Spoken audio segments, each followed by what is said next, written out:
Very good morning to all of you. So today we are just going to continue the second part of our chapter, and that is weather and climate. Before starting this topic, I want to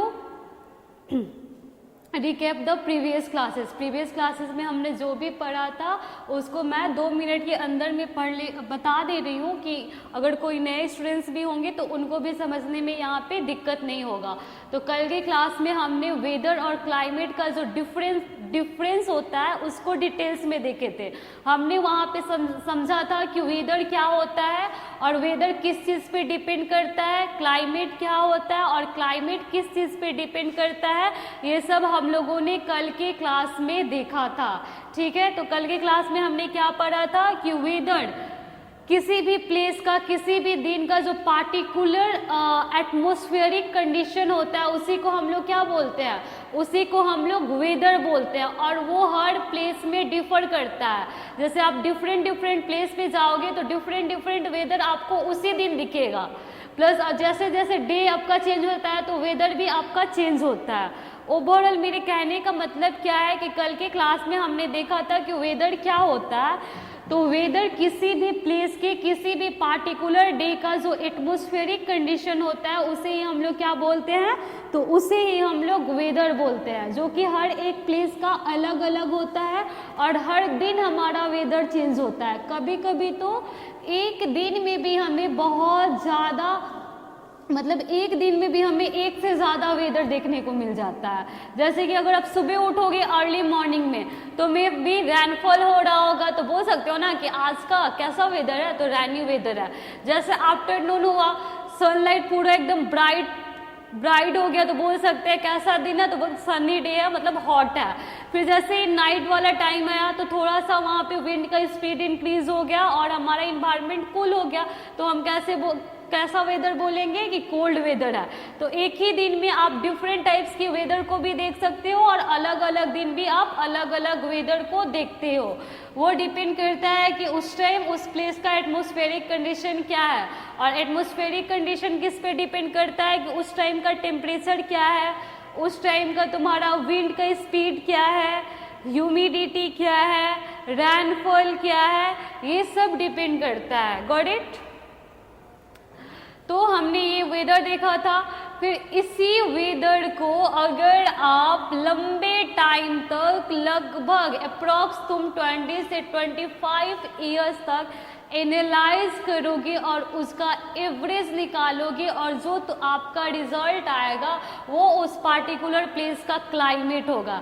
जैसे आप अगर राजस्थान को visit करते हो तो आप बोल सकते हो कि राजस्थान का क्लाइमेट क्या है, क्लाइमेट वहाँ का हॉट है, लेकिन मे बी उस दिन का वेदर क्या हो सकता है, कोल्ड भी हो सकता है, रैनी भी हो सकता है, लेकिन क्लाइमेट क्या है तो हॉट है। क्योंकि हमने राजस्थान का 20-25 साल का वेदर को एनालाइज किए हैं, फिर हमने एवरेज निकाला है तो वहाँ पे कैसा एवरेज आया है, तो हॉट वाला एवरेज आया है। तो हम बोल देंगे कि यहाँ का क्लाइमेट कैसा है, हॉट है।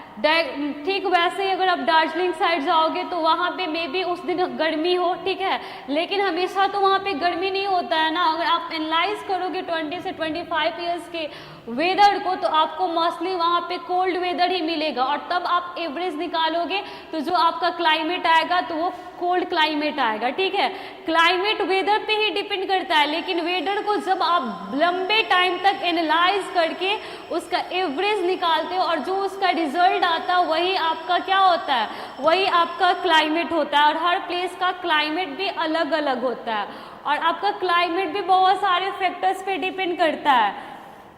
पहला तो सनलाइट कितना वहाँ पे रीच कर रहा है, दूसरा आप सी एरियाज, कोस्टल एरिया से कितने डिस्टेंस पे हो, तीसरा आप इक्वेटर से कितना दूर हो। अगर इक्वेटर से ज़्यादा दूर होगे तो वहाँ पे कोल्ड वाला रीजन होगा, इक्वेटर के करीब होगे तो हॉट वाला रीजन होगा। तो ये सारा चीज़ आपका वेरीज करता है कि आपका क्लाइमेट क्या होगा, और ये सब कल हमने डिटेल्स में देखा था। ठीक है, तो वेदर क्या होता है, क्लाइमेट क्या होता है, ये तो हमने कंप्लीट कर लिया है। आज हम देखेंगे आज हम क्लाइमेट को ही कल हमने वेदर को पूरा डिटेल्स में देखा था। मैंने ये भी बताया था कि वेदर आपका कैसे डिपेंड करता है। तो वेदर ओवरऑल आपका सनलाइट पे डिपेंड करता है। अगर आपका सनलाइट शाइन करना बंद कर दे तो क्या हो जाएगा, जो वेदर होगा आपका कोल्डनेस वेदर में चेंज हो जाएगा। अगर वही सनलाइट एकदम ब्राइट वे से जब निकलता है तो हमारा वेदर कैसा हो जाता है, हॉट हो जाता है, क्योंकि वहाँ पे टेम्परेचर इंक्रीज हो जाता है। तो जो वेदर का चेंजिंग है उसके लिए ओवरऑल रिस्पॉन्सिबल कौन है, तो ओवरऑल रिस्पॉन्सिबल हमारा सन होता है। और आज हम क्लाइमेट्स को डिटेल्स में देखेंगे, क्लाइमेट का क्या होता है, कहाँ पे किस टाइप्स का क्लाइमेट मिलता है। क्लाइमेट के अकॉर्डिंग हम देखेंगे कि जो जितने भी डिफरेंट टाइप्स के लिविंग ऑर्गेनिज्म इस अर्थ पे प्रेजेंट है डिफरेंट प्लेसेस पे, वो अपने प्लेसेस के क्लाइमेट के अकॉर्डिंग अपने बॉडी में इवोल्यूशन के थ्रू बहुत सारे चेंजेस लाते हैं और वो वहाँ पे उस अडॉप्ट करते हैं, मतलब सर्वाइव करने के लिए अपने बॉडी में बहुत सारे चेंजेस लाते हैं कि वो पार्टिकुलर कंडीशन में वो सर्वाइव कर पाए, और उसको हम लोग क्या बोलते हैं, एडेप्टेशन बोलते हैं। तो आज की क्लास में हम लोग यही सब देखेंगे। तो चलो स्टार्ट करते हैं। फर्स्ट स्लाइड हम अपना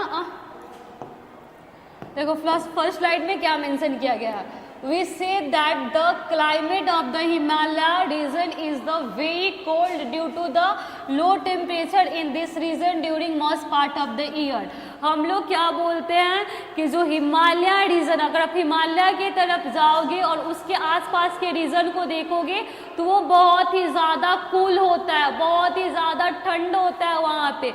क्यों ठंड होता है हिमालय और हिमालय के आसपास रीजन के पास, क्योंकि वहाँ का टेम्परेचर कम होता है। ठीक है, जब आपका टेम्परेचर कम होगा तो कोल्डनेस वाला नेचर तो सो ही करेगा, और टेम्परेचर ज़्यादा होगा तो वहाँ पे हॉटनेस होगा। तो आप बोल रहा है कि हिमालय में और हिमालय से रिलेटेड जितने भी रीजन्स हैं वहाँ पे अगर आप जाओगे तो आपको कैसा क्लाइमेट मिलेगा, तो वहाँ पे आपको वहाँ पे आपको कोल्ड क्लाइमेट मिलेगा, क्योंकि वहाँ का टेम्परेचर बहुत ही ज़्यादा लो होता है।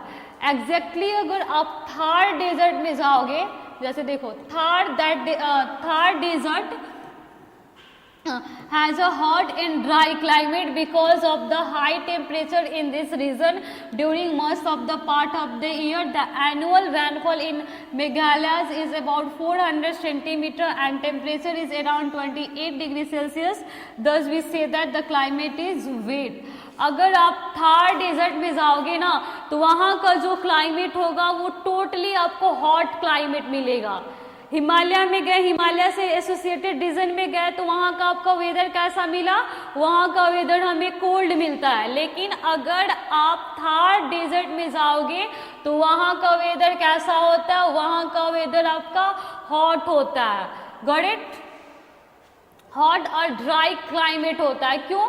क्योंकि वहाँ पे टेम्परेचर बहुत ही ज़्यादा हाई होता है। फिर अगर आप मेघालय की तरफ जाओगे ना तो वहाँ पे बेसिकली आपका जो हमारा रैनफॉल होता है वो अबाउट 400 सेंटीमीटर होता है, और जो टेम्परेचर होता है वहाँ का वो हमारा 28 डिग्री सेल्सियस होता है। तो मेघालय रीजन में हमें जनरली कैसा क्लाइमेट देखने को मिलता है, तो वेट क्लाइमेट देखने को मिलता है। अभी यहाँ पे हमको बस इस स्लाइड के थ्रू हमें यही समझाने की कोशिश किया जा रहा है कि अलग अलग रीजन में अलग अलग वेदर होता है। जैसे बोला फर्स्ट स्टेटमेंट में बोला है कि हिमालयाज रीजन की तरफ आपका कोल्ड एरियाज मिलता है क्योंकि वहाँ पे टेम्परेचर लो होता है। वैसे ही अगर आप थार डेजर्ट में जाओगे तो वहाँ का वेदर जो होता है वो हॉट होता है, क्योंकि basically most of the part of the year वहाँ का जो टेम्परेचर होता है वो क्या होता है, वो हमारा हाई होता है। मेघालय में जाओगे तो वहाँ पे आपका रैनफॉल लगभग 400 सेंटीमीटर आपका रैनफॉल होता है और 28 डिग्री सेल्सियस टेम्परेचर होता है। तो वहाँ का क्लाइमेट आपको कैसा मिलता है, तो वहाँ का क्लाइमेट हमारा वेट होता है। Got it? Now move to the second slide. What is inside it? Climate can be defined as the average weather pattern of the place taken over a long period of time as 20 to 25 years। Climate आप किसे बोलते हैं, ठीक है। तो climate हमारा average weather pattern होता है, एवरेज जो हमारा वेदर होता है उसी का एवरेज वेदर पैटर्न हमारा क्या होता है, क्लाइमेट होता है। वेदर को एनालाइज करते करते 20 से 25 साल तक हम उसको एनालाइज करते हैं, फिर उसका एवरेज निकालते हैं और जो हमारा रिजल्ट आता वही हमारा उस एरिया का क्या होता है, उस एरिया का हमारा क्लाइमेट होता है, उस प्लेस का हमारा क्लाइमेट होता है, ठीक है। The factors that determines the climate of the place are as follows. किसी भी प्लेस के क्लाइमेट को कौन डिटरमाइन करता है भाई, कोई तो होगा ना जो कि बिहार का क्लाइमेट कैसा है तो कुछ तो डिटरमाइन करता होगा ना कि बिहार का क्लाइमेट कैसा होगा, राजस्थान का कैसा होगा, पंजाब का कैसा होगा, मध्य प्रदेश का कैसा होगा। जो अलग अलग प्लेसेस का अलग अलग क्लाइमेट है तो कोई तो फैक्टर होगा जो इसको डिटरमाइन कर रहा होगा कि इस प्लेस का ऐसा क्लाइमेट होगा, उस प्लेस का वैसा क्लाइमेट होगा। तो अब यही हम पढ़ेंगे कि कौन कौन सा फैक्टर है जो कि हमारे क्लाइमेट को डिटरमाइन करता है कि कौन से प्लेस का क्लाइमेट क्या है। Got it? Now,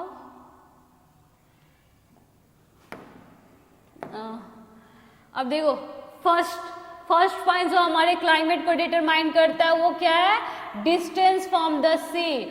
आप सी से कितने डिस्टेंस में हो, आप कोस्टल एरियाज में हो या फिर सी से बहुत ही ज़्यादा फार अवे हो, तो जो सी का डिस्टेंस होता है, आपसे जो सी का डिस्टेंस होता है वो भी एक फैक्टर है जो कि आपके प्लेस के क्लाइमेट को डिटरमाइन करता है। दूसरा हमारा distance from the equator, equator से आप कितने डिस्टेंस पे हो, इक्वेटर से जितना दूर आप जाओगे उतना आप कोल्ड रीजन में पहुंचोगे, ठीक है। तो दूसरा हमारा क्या डिटरमाइन करता है कि भाई इक्वेटर से कितने दूर हो आप, पास हो या दूर हो, ये वाला फैक्टर भी हमारा क्लाइमेट को डिटरमाइन करता है। तीसरा हमारा विंड डायरेक्शन, जो विंड का मूवमेंट होता है उसका डायरेक्शन कैसा है। जैसे देखना ना, कभी कभी आप लोग भी ऐसे एनालाइज करते हो कि बहुत ही फास्ट विंड का स्पीड होता है, लेकिन उस टाइम हमको उतना ठंड नहीं लगता है जितना उसके कोई अलग दिशा से, कोई अलग डायरेक्शन से हमारा विंड ब्लो करता है और उसका स्पीड भी कम होता है, तब भी उससे हमें ज़्यादा ठंड लगती है। तो जो विंड का डायरेक्शन होता है वो भी डिटरमाइन करता है कि उस प्लेस का जो हमारा क्लाइमेट है वो कैसा होगा। और टेम्परेचर तो मोस्ट इम्पॉर्टेंट फैक्टर है। अगर हाई टेम्परेचर होगा तो फिर हॉट वाला कंडीशन होगा, हॉट वाला क्लाइमेट होगा। अगर लो टेम्परेचर होगा तो कोल्ड वाला क्लाइमेट होगा।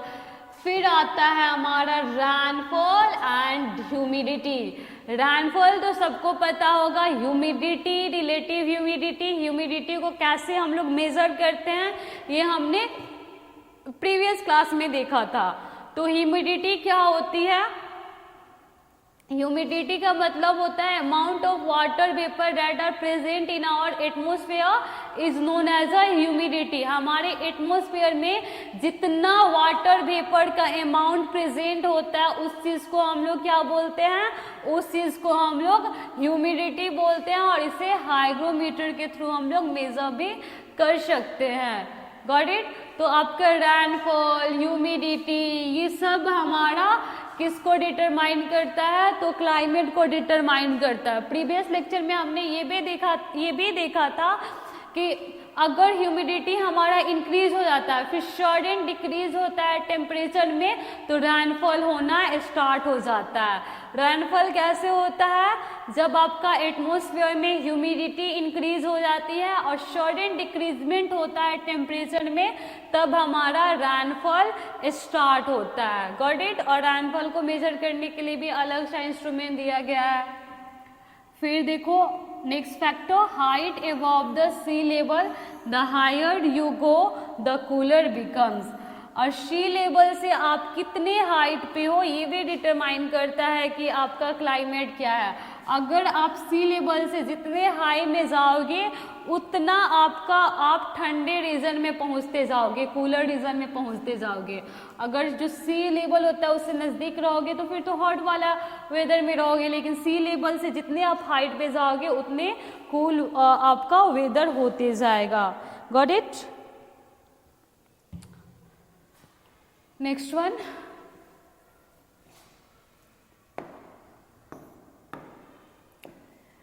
Adaptation of animal. अब देखो हर प्लेस का अलग अलग क्लाइमेट है, तो हर जगह पे सर्वाइव करने के लिए हमें अपने आप में कुछ ना कुछ तो चेंजेस लाना पड़ेगा। अगर हम चेंजेस नहीं लाएंगे तो फिर तो हम अपने क्लाइमेट में ऐसे सर्वाइव नहीं कर पाएंगे ना। तो क्लाइमेट के अकॉर्डिंग हमारे बॉडी में चेंजेस आता है और उस प्रोसेस को हम लोग क्या बोलते हैं, इवोल्यूशन, ताकि हम अपने क्लाइमेट के अकॉर्डिंग फिट हो जाए और वहाँ पे सर्वाइव कर पाए। इसी टर्म को हम लोग क्या बोलते हैं, एडेप्टेशन। तो अब हम पढ़ेंगे कि एनिमल्स अपने क्लाइमेट के अकॉर्डिंग कैसे एडप्ट किया है। जो डिफरेंट टाइप्स के लिविंग ऑर्गेनिज्म है, तो कुछ हमारे सिलेबस में दिया गया है कि पोलर बियर अपने क्लाइमेट के अकॉर्डिंग अपने आप को कैसे एडप्ट किया है ताकि वो वहाँ पे सर्वाइव किया है। तो यही सब अब हम देखेंगे। Got it. तो फर्स्ट क्या है, adaptation of animal. Different animals are adapted to live in a specific region. अलग अलग रीजन में, स्पेसिफिक रीजन में रहने के लिए, सर्वाइव करने के लिए अलग अलग एनिमल अलग अलग तरीकों से अडॉप्ट हुआ है। ठीक है। द फीचर्स और characteristics of an organism which enable it to survive in its habitat are called adaptation.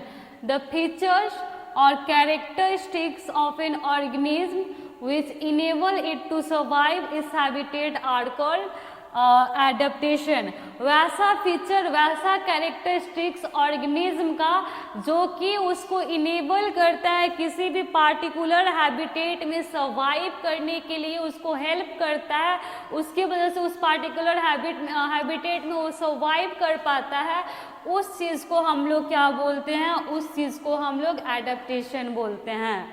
Adaptation क्या होता है, तो कोई भी लिविंग ऑर्गेनिज्म के अंदर ऐसा फीचर, ऐसा कैरेक्टरिस्टिक्स डेवलप होना जिसके थ्रू वो इजीली उस पार्टिकुलर हैबिटेट में सर्वाइव कर पाए, उस चीज़ को हम लोग क्या बोलते हैं, तो उस चीज़ को हम लोग एडेप्टेशन बोलते हैं। Got it. तो अब यही देखना है हमें कि अलग अलग क्लाइमेट में अलग, जैसे कोई स्पेसिफिक रीजन में आपको अलग अलग टाइप्स के ऑर्गेनिज्म मिलता है। जैसे आप अगर जाओगे स्नो वाले रीजन में तो वहाँ पे आपको पोलर बियर मिलेगा।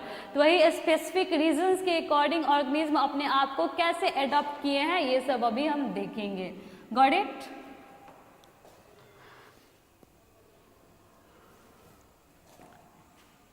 नेक्स्ट वन,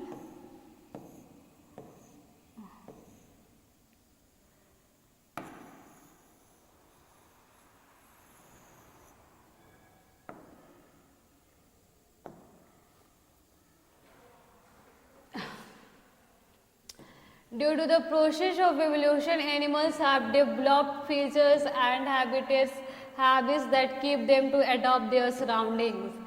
किस प्रोसेस के थ्रू जो होता है वो एनिमल्स अलग अलग कैरेक्टरिस्टिक्स, अलग अलग फीचर्स को वो एक्वायर करता है ताकि वो अपने सराउंडिंग में एडॉप्ट कर पाए, सर्वाइव कर पाए।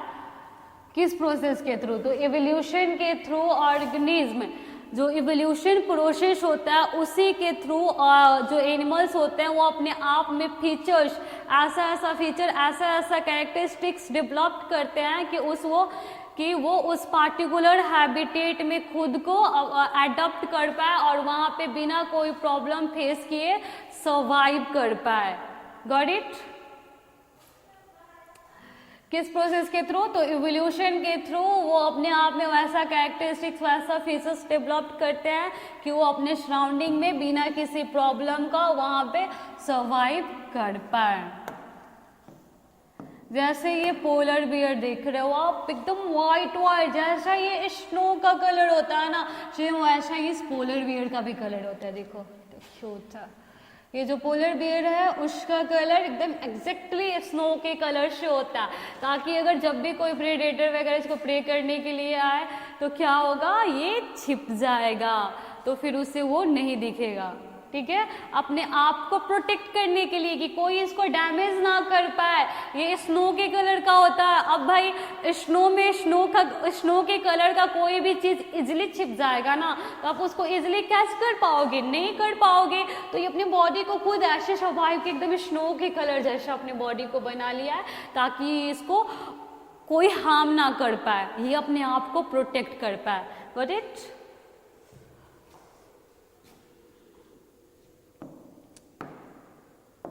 Adaptation in a polar bear, polar bear में क्या क्या एडेप्टेशन हुआ है? आप to erase it. Polar bear में क्या क्या एडेप्टेशन हुआ है? It has a 2 thick layers of fur that protect it from the extreme cold। इसके पास 2 थिक लेयर का फर होता है, ठीक है, एकदम मोटा मोटा लेयर का इसके पास 2 फर प्रेजेंट होता है और वो फर इसको एक्सट्रीम कोल्ड से प्रोटेक्ट करता है। जैसे कि स्नो रीजन में रह रहा है भाई, ठंडी वाला रीजन में, तो ठंड तो लगेगा, इसके पास तो हमारे जैसे स्वेटर वेटर होता नहीं कि अपने आप को कोल्ड से प्रोटेक्ट करेगा।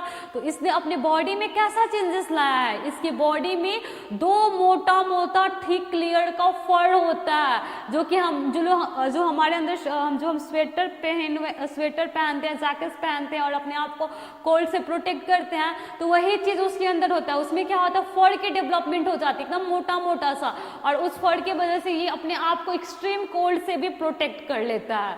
समझ आया कैसे अडॉप्ट किया है? तो 2 थिक लेयर ऑफ फर का यहाँ इसके अंदर होता है, जो कि इसे एक्सट्रीम कोल्ड से प्रोटेक्ट करता है। Got it? फर्स्ट एडेप्टेशन क्या है? 2 thick layer of fur that protect it from the extreme cold। The white fur that blends with the snowy background protect from being hunted by its predator and also help him to catch its prey। The white fur that blends with the snowy background protect from being, इसके पास ना इसका जो फर होता है ना वो white colour का होता है और उसका बैकग्राउंड एकदम स्नोई होता है। जैसे स्नो पे रहता है ना तो स्नो भी वाइट कलर का होता है, एग्जैक्टली वैसा इसका फर भी एकदम वाइट कलर का होता है और स्नोई बैकग्राउंड का होता है। इसकी वजह से क्या होता है कि कोई भी प्रेडेटर इसको इजिली कैच नहीं कर पाएगा। उसे क्या लगेगा भाई वहाँ पे उसे थोड़ी पता चलेगा, एकदम नजदीक आके जब देखेगा तब में भी वो डिफ्रेंशिएट कर पाएगा। दूर से तो उसे लगेगा कि स्नो ही है, लेकिन अगर ये पोलर बियर ब्लैक कलर का होता तो फिर अब तो दूर से भी प्रेडेटर उसको क्या एनालाइज कर लेता कि वहां पे हमारा क्या है, पोलर बियर है, जाके वो उसको कैच कर लेता वहां से। लेकिन ये अपने आप को अडॉप्ट किया है, इसका जो फर है वो सब व्हाइट कलर का है, स्नोई बैकग्राउंड का है ताकि इसको इजिली कोई भी प्रेडेटर हमारा कैच ना कर पाए। और ये जो स्नोई बैकग्राउंड होता है तो ये अपने प्रे को इजिली क्या करता है, इसके हेल्प से ये अपने प्रे को इजिली कैच कर लेता है। क्यों कैच कर लेता है? क्योंकि अगर ये स्नो में छिपा हुआ है तो जो इसका प्रे आएगा तो उसको पता थोड़ी चलेगा कि पोलर बियर यहाँ है, उसको तो लगेगा कि स्नो ही है, तब तक वो इसे कैच कर लेगा। तो देखो कितना फायदा हुआ यहाँ पे, एक तो खुद प्रेडेटर से बच गए और दूसरा इसका जो प्रे है उसको ये बहुत ही ज़्यादा इजीली कैच कर ले रहा है। तो ये अपने क्लाइमेट के अकॉर्डिंग अपने आप में चेंजेस लाया, जैसे क्लाइमेट में रह रहा है वैसे अपने बॉडी के अंदर चेंजेस लाया ताकि इजीली सर्वाइव कर पाए। यही सब हमारा क्या है, यही सब हमारा एडेप्टेशन होता है। Got it?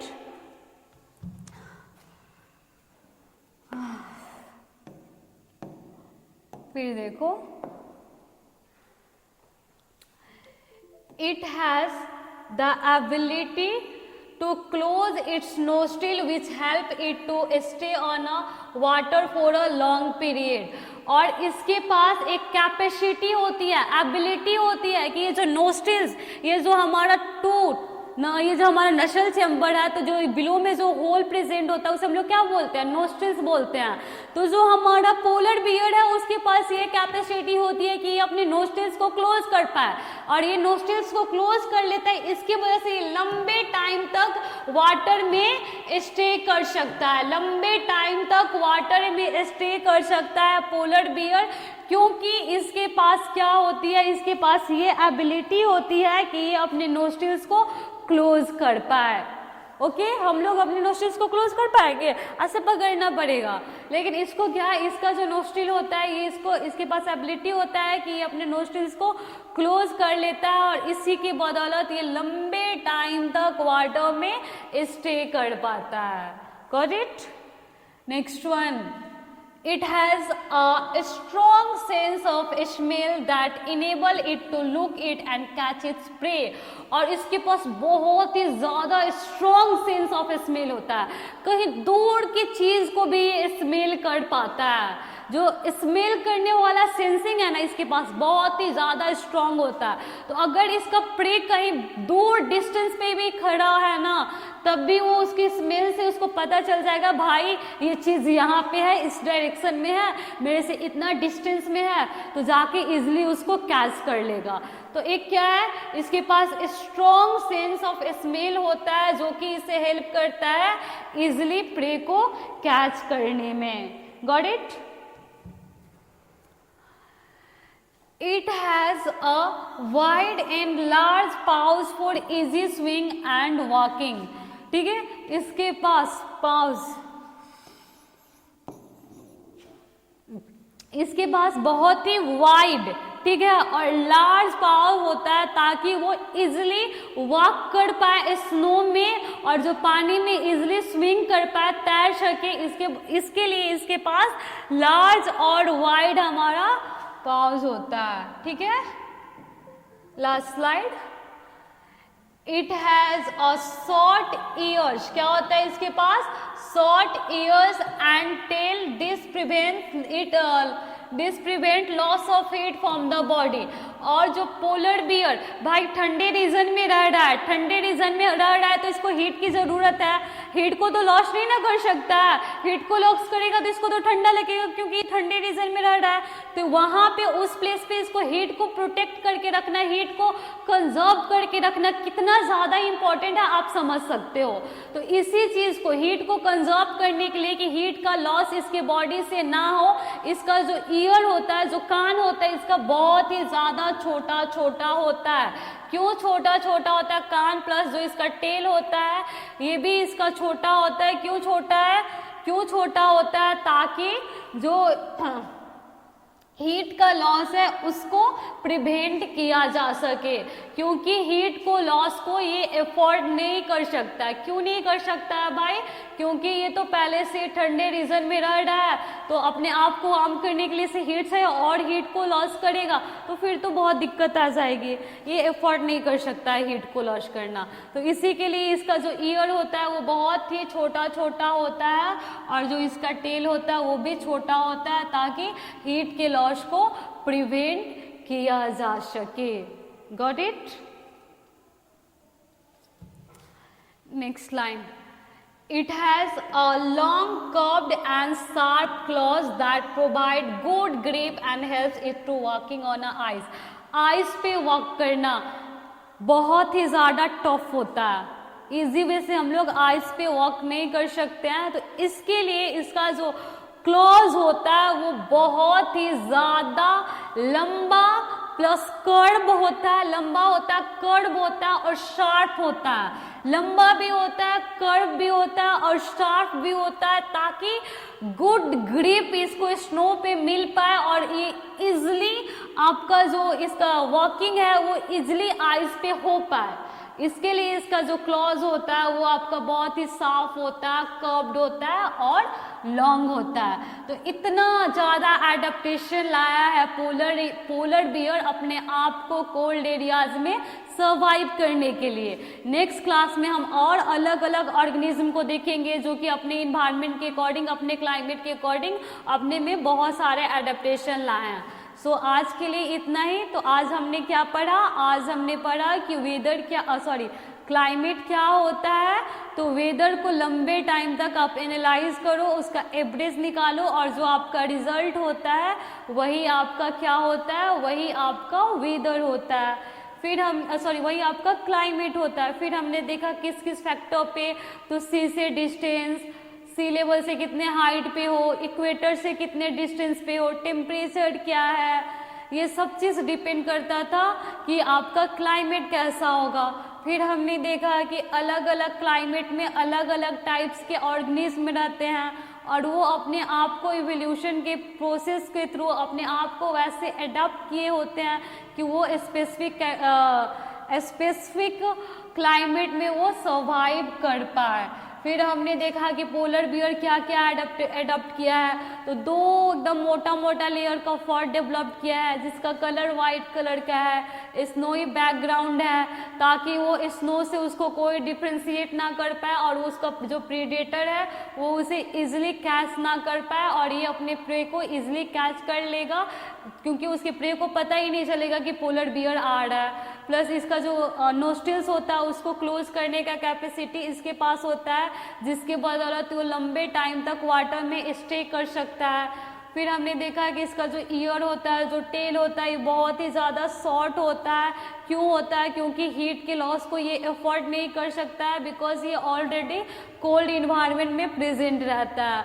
फिर इसका जो क्लॉज होता है वो लंबा होता है, कर्व्ड होता है, शार्प होता है, ताकि ये इजिली आपका आइस पे वर्क कर पाए। सो आज के लिए इतना ही। Thank you, have a nice day.